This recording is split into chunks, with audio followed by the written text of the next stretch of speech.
سأقول لك دعاء الآن لو كتبته لو تأملته، هذا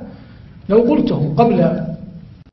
شروق الشمس أو قلته بعد وقبل غروبها، وأنا والله لا أتركه ولله الحمد يوميا،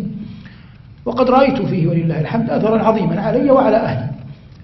وهذا تقوله قبل طلوع الشمس وقبل غروبها.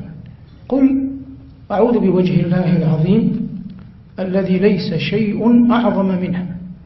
وبكلمات الله التامات التي لا يجاوزهن بر ولا فاجر،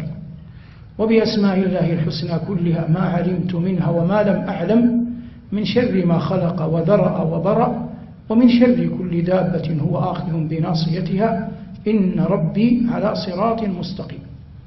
مثل هذا إن شاء الله يحفظك الله عز وجل به.